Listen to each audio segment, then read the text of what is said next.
Hello दोस्तों, स्वागत है आपका अपने यूट्यूब चैनल में। दोस्तों, आज हम पियाजे की कॉग्निटिव डेवलपमेंट थ्योरी करने जा रहे हैं और ये थ्योरी बहुत इंपॉर्टेंट है सीटेट के हिसाब से भी।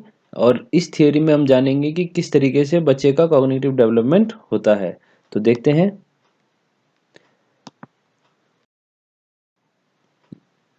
ये जो थ्योरी है पियाजे की कॉग्निटिव डेवलपमेंट के लिए या इंटेलेक्चुअल डेवलपमेंट के लिए, इसमें क्या था, उसने अपने तीनों बच्चों पे, बचपन से लेके अपने तीनों बच्चों पे इसका एक्सपेरिमेंट किया और इस एक्सपेरिमेंट से उसने बहुत सारी फाइंडिंग्स दी जो कि चाइल्ड साइकोलॉजी में बहुत ज़्यादा रेवोल्यूशनरी था। तो उसमें देखते हैं हम सबसे पहले क्या हुआ। सबसे पहले उन्होंने कहा कि हर बच्चे के अंदर ये क्या होता है, एक कॉग्निटिव स्ट्रक्चर होता है। जो बच्चे का डेवलपमेंट है इंटेलेक्चुअल, ये कॉग्निटिव डेवलपमेंट के हिसाब से होता है। इसमें एक वर्ड है स्केमा। एग्जाम में ये कई बार पूछा जाता है, एक स्केमा को लेकर, स्कीमा क्या होता है। तो इसको अगर हम देखें तो हर बच्चे पियाजे के हिसाब से हर बच्चा अपने साथ जब वो पैदा होता है तो बहुत सारी क्वालिटीज को लेकर पैदा होता है। जैसे कि बच्चे को जब वो पैदा होता है उसे कोई नहीं सिखाता कि माँ का दूध किस तरीके से पिया जाए। तो वो क्या करता है, ऑटोमेटिकली ही सकिंग करना शुरू कर देता है। इसी के हिसाब से जैसे जैसे वो बड़ा होता है तो वो अलग अलग चीज़ों में अपने आप को डेवलप करना शुरू कर देता है। तो ये जो बच्चे के अंदर माइंड में जो अलग अलग चीज़ों को सीखने की या अलग अलग चीज़ों को जो करने का जो क्वालिटी होती है, इसको ही स्कीमा कहा जाता है।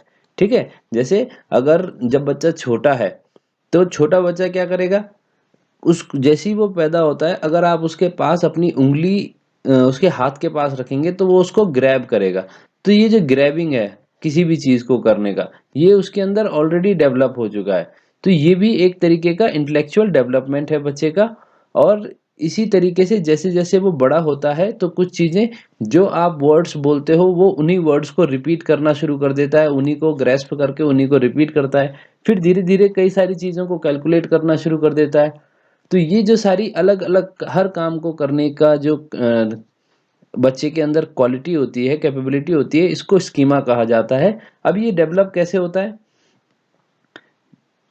माना ये जाता है कि जैसे जैसे बच्चे बड़े होते हैं, है ना, जो इंटरेक्शन होता है उसका फिजिकल एनवायरनमेंट से और अपने सोशल एनवायरनमेंट से, तो उसकी वजह से वो बहुत सारे अलग अलग स्कीमास को परफॉर्म कर पाता है। यानी कि जैसे ही बच्चे बड़े होते हैं तो जैसे जैसे वो कांटेक्ट में आते हैं, जितने ज़्यादा लोगों के कांटेक्ट में आते हैं उतने उनके स्केमास डिफरेंट टाइप के डेवलप होने शुरू हो जाते हैं। ठीक है। और इसकी वजह से जो उसका कॉग्निटिव स्ट्रक्चर है वो और ज़्यादा स्ट्रांग हो जाता है या और ज़्यादा कॉम्प्लिकेटेड होता है या मॉडिफिकेशन उसमें होता है। ठीक है, अपडेट वो बहुत ज़्यादा हो जाता है। इसके अलावा नेक्स्ट चीज़ जो उन्होंने दी थी, तो वो है कॉग्निटिव फंक्शनिंग, कि हमारा जो माइंड है या जो हमारा जो ब्रेन है वो किस तरीके से काम करता है, ये जो हमारा थिंकिंग प्रोसेस है वो किस तरीके से काम करता है। तो उसने कहा कि कॉग्निटिव डेवलपमेंट में जो कांस्टेंट इंटरेक्शन है, ये जो लगातार एक दूसरे के साथ इंटरेक्ट करने का है ना, वो और उसके अलावा जो हम अपने फिजिकल एनवायरनमेंट के साथ एडेप्टेशन करते हैं, तो उसको इस एडेप्टेशन की वजह से उसका फंक्शनिंग चलता रहता है। तो देखो इसने कहा है the task of such adaptation is carried through the process of assimilation and accommodation. तो हमारा क्या है कि हर चीज हर जगह हमने अडेप्ट करना है, हर सिचुएशन में अडेप्ट करना है। अब देखो ये टर्म्स यहाँ पे आई हैं, एसिमिलेशन और एकोमोडेशन। ये एग्जाम में बहुत बार आती है। एडेप्टेशन क्या होता है, एसिमिलेशन क्या होता है, एकोमोडेशन क्या होता है। तो ये टर्म्स को हम देखेंगे। सबसे पहला है एसिमिलेशन। ठीक है, एसिमिलेशन क्या है, एसिमिलेशन होता है जो नॉलेज हमारे पास है या जो स्केमा हमने ऑलरेडी डेवलप कर रखा है, and the environment need as they arise. ठीक है। तो उसको हम कैसे इस्तेमाल करते हैं, जैसे कि बच्चे के अंदर ऑलरेडी बाय बर्थ उसके अंदर सकिंग का जो स्केमा है वो डेवलप है, कि अगर उसके पास कोई चीज सकिंग, उसके जब माँ उसको दूध पिलाती है तो उसको सक करके उसको लेना है। तो इसी तरीके से तब आप देखेंगे कि छोटा बच्चा हर चीज को, हर खिलौने को क्या करना शुरू कर देता है, शक करना शुरू कर देता है, चाहे वो खिलौना हो, चाहे वो कोई और चीज़ हो, हर चीज़ को मुँह के अंदर डालेगा। तो ये जो एसिमिलेशन है, वो एनवायरनमेंट के साथ अपने आप को क्या कर रहा है, अपनी पुरानी जो नॉलेज है, पुराना जो कॉग्निटिव स्ट्रक्चर जो उसके अंदर है ऑलरेडी, उसके हिसाब से, एनवायरनमेंट के हिसाब से उसका इस्तेमाल करने की वो कोशिश करता है।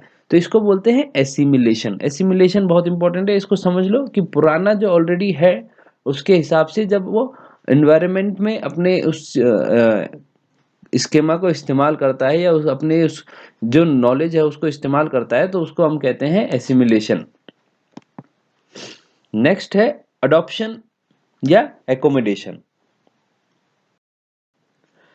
देखो इसमें आ जाता है एकोमोडेशन, ठीक है। एकोमोडेशन होता है कई चीजें, जब कई बार जैसे अब कोई खिलौना ऐसा है जिसको वो शक नहीं कर पाता, जब बच्चा हल्का थोड़ा बहुत चलना शुरू कर देता है या मूव करना शुरू करता है, तो वो अपने बगल में चादर है, अपने बगल में और बहुत सारी चीजें हैं, बेड के कोने हैं, उन सबको क्या करता है, शक करने की कोशिश करता है।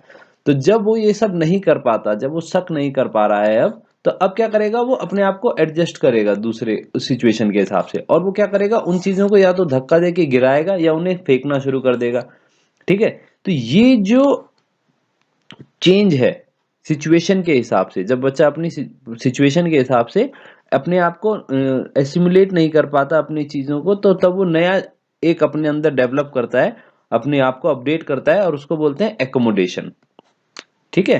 तो ये दोनों बहुत इंपॉर्टेंट है। इसके अलावा एक और तीसरी चीज है जो एग्जाम में बहुत ज्यादा पूछी जा रही है, वो है इक्विलिब्रेशन। या इक्विलिब्रेशन का ये क्या है, ये इक्विलिब्रेशन की स्टेज कौन सी होती है। तो देखो ये जो प्रोसेस है जिसमें वो एसिमिलेशन और अकोमोडेशन की हेल्प से, या इस प्रोसेस के थ्रू जब वो जाता है और अपने जो एनवायरनमेंट है आसपास के, उसके साथ एक हारमोनियस यानी एडजस्टेबल रिलेशन जब वो डेवलप कर लेता है, तो इस एडजस्टेबल रिलेशन को, मैकेनिज्म को वो कहा गया है इक्विलिब्रेशन। प्याजे ने इसे क्या कहा है, इक्विलिब्रेशन। तो इक्विलिब्रेशन क्या है, जब एसिमिलेशन और अकोमोडेशन के थ्रू बच्चा अपने एनवायरनमेंट के साथ, है ना, एक हारमोनियस रिलेशन डेवलप कर लेता है, तो उसको एक्यूमुलेशन, ओ सॉरी, इसको इक्विलिब्रेशन कहा जाता है। तो ये बहुत इंपॉर्टेंट है, ये चीजें इनको समझिए, इनको विद एग्जांपल समझने की कोशिश कीजिए कि एसिमिलेशन, एकोमोडेशन, है ना, और इक्विलिब्रेशन। तो इस तरीके से ये होता है धीरे धीरे। तो ये और ये कई बार ये उसमें मतलब ये कहा जाता है कि डेवलपमेंट की स्टेज में किस तरीके से कौन पहले आता है, तो पहले एसिमिलेशन आता है, फिर एडॉप्शन या अकोमोडेशन आता है। तो इन चीजों को ध्यान रखना है। अब है कि फैक्टर्स क्या क्या हैं, एक मतलब जो ये फंक्शनिंग होती है बच्चे की ग्रोथ की, ये किस तरीके से काम करता है, किस तरीके से ये सब चीजें बच्चे के अंदर डेवलप हो रही हैं। सबसे पहला है कि बायोलॉजिकल इनहेरिटेड रिफ्लेक्शंस है ना, क्योंकि बच्चा जब बचपन में जब पैदा ही हो रहा है, बाय बर्थ उसके अंदर कुछ चीजें हैं जो उसके कॉग्निटिव स्ट्रक्चर में पहले से फिट है, ठीक है। ये कहिए कि भगवान या पेट के अंदर से ही बच्चा बहुत सारी चीजें सीख के आ रहा है। और कहाँ से सीख के आ रहा है, क्योंकि वो एक क्या है, हमें पता है कि जेनेटिकली उसके ऊपर बहुत अच्छा इम्पैक्ट होता है अपने माँ बापों का। तो वो कुछ चीजें बाय बर्थ सीख के आता है। चेंजेस बॉट थ्रू मैच्योरेशन, ठीक है। अब देखो इसमें बायोलॉजिकल वाले में एक और चीज समझने की है, जैसे कि बच्चा को कोई नहीं सिखाता कि दूध कैसे पीना है, बच्चे को कोई नहीं सिखाता कि जब उसे भूख लगे तो उसे रोना है, ठीक है। ऐसी कई सारी चीजें हैं जो बच्चा ऑटोमेटिकली बाय बर्थ करना शुरू कर देता है। तो इसीलिए इसको मतलब इसको कहा जाता है कि ये बाय बर्थ ही ये रिफ्लेक्सेस ये बच्चे के अंदर होते हैं। इसको हम एक और वर्ड है जिससे हम कहते हैं जिसके थ्रू हम इसको रिप्रेजेंट करते हैं, और उसे हम कहते हैं, चलिए आप बताइए इसे क्या कहते हैं कमेंट में। The changes brought through maturation. देखिए जैसे जैसे बच्चा बड़ा होता है, नेचुरल ग्रोथ उसकी होती है, तो उसके साथ साथ उसका जो कॉग्निटिव माइंड है वो भी डेवलप हो रहा है, उसके साथ साथ उसके रिफ्लेक्सेस नए तरीके से आ रहे हैं, वो चीज़ों को पकड़ना, प्रिसाइजली पकड़ना, ठीक है। उससे अपने हाथों की उंगलियों का अच्छे से इस्तेमाल करना, अपने पैरों का इस्तेमाल करके धीरे धीरे वो चलना सीखता है। तो ये सब उसका जो है कॉग्निटिव डेवलपमेंट के साथ ही चलता है।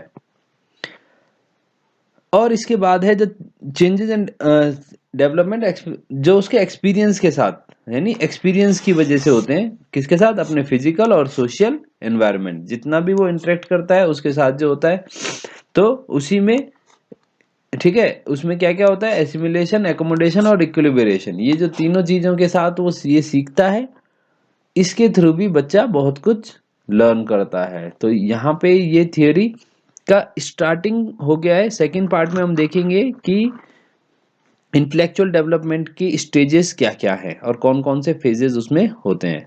Thank you class. अगर आपको अच्छा लगे तो कमेंट में ज़रूर मुझे बताइएगा और लाइक और सब्सक्राइब ज़रूर करिए चैनल को। Thank you.